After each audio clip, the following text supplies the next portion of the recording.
Hello everyone, my name is Jack, and this is an album review of the new King Krule LP, 6 Feet Beneath the Moon. Alright, first off I want to just add, maybe the vocal, I'm not sure, but maybe the audio quality isn't that great, it might be a bit quiet. It's because my laptop isn't very good at picking up sound sometimes, so if that is an issue, I apologise in advance. Now, this is initially a video response to Anthony Fantano's review of the album, which I agree with most parts, but I also feel as if I want to add in my own input as well. So, King Krule generally is one of my biggest inspirations in songwriting music. I've been following him for a couple of years, primarily since that he released his first EP, well, only EP, a couple of years ago, of which I really enjoyed. And as such, I did delve into some of his deeper cuts when he was under the moniker of Zoo Kid. Now, what I really enjoy about this guy's aesthetic is the fact that he can bring back and modernize a very unique dark wave aesthetic. For me personally, his methods of songwriting are something that I personally connect with, since that I feel that they're akin to sort of similar songwriting techniques that I would use myself. In essence, 6 Feet Beneath the Moon is kind of like the album which I wish I had wrote. Now, the first two singles to be released from this album were Easy Easy and Neptune Estate. Easy Easy really quite strikes me because he was using more of a minimal approach than of previous singles, i.e. Rock Bottom and Octopus, two singles that were released last year. Now, what I love about this track in general is the fact that even though that he has more of a minimal songwriting approach, that he still manages to capture the rawness and captures this somber mood of which I enjoy so much from him. There are many artists that I know that kind of capture quite depressing or somber mood, but kind of do it in such a style which comes off as a little bit shortchanged, i.e., not really having so much of a poetic justice to their songwriting lyrically, and the instrumentation maybe being too passive, not really too aggressive to kind of hit the point home. There's too much emphasis on aggression rather than the whole, artistic feel and mood of carrying an atmosphere, which is something I personally enjoy in music.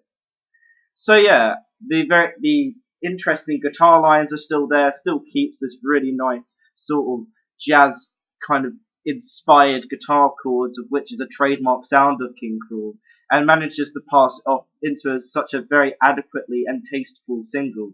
And with Neptune Estate, I obviously see more of his influence into his hip hop sort of influence, which is really nice as well. But he adds this kind of like really kind of soulful jazz sort of aesthetic as well, which makes the tune such a very beautiful morning track for me.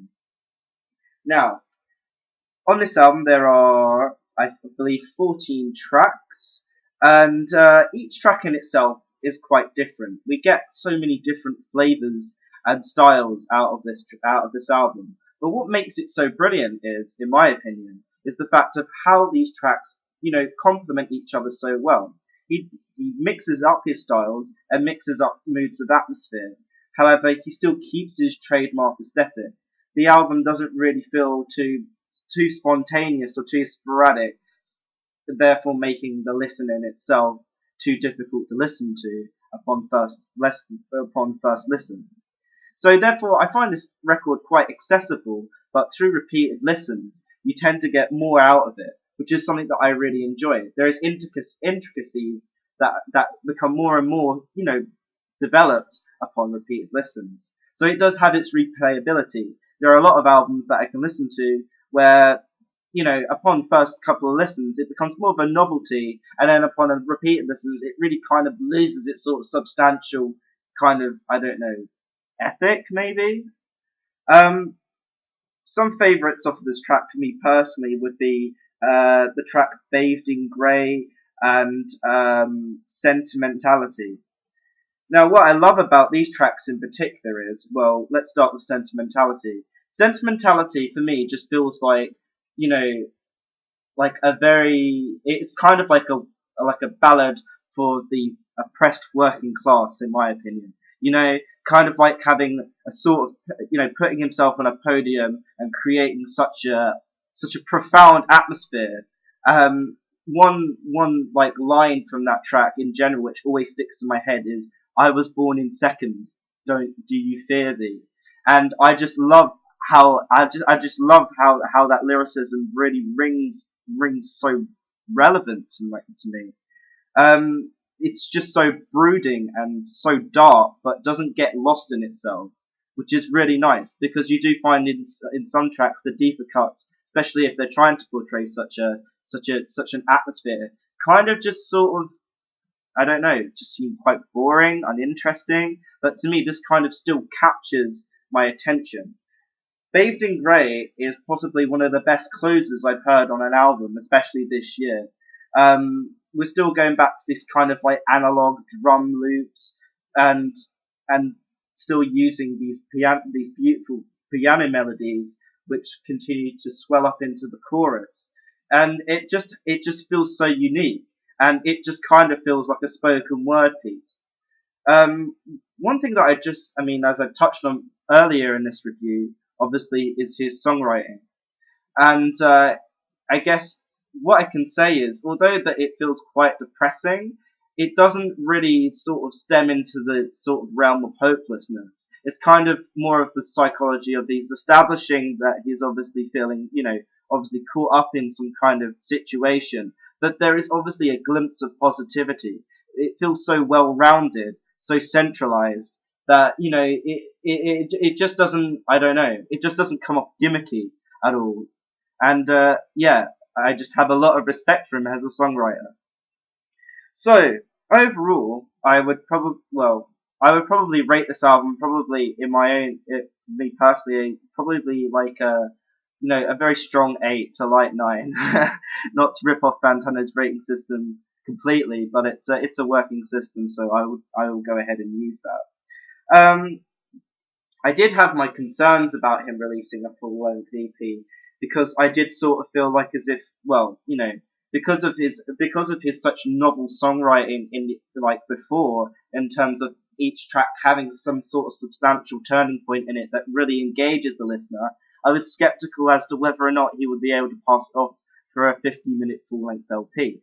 And to my surprise, well, semi surprise at least, he has managed to do so.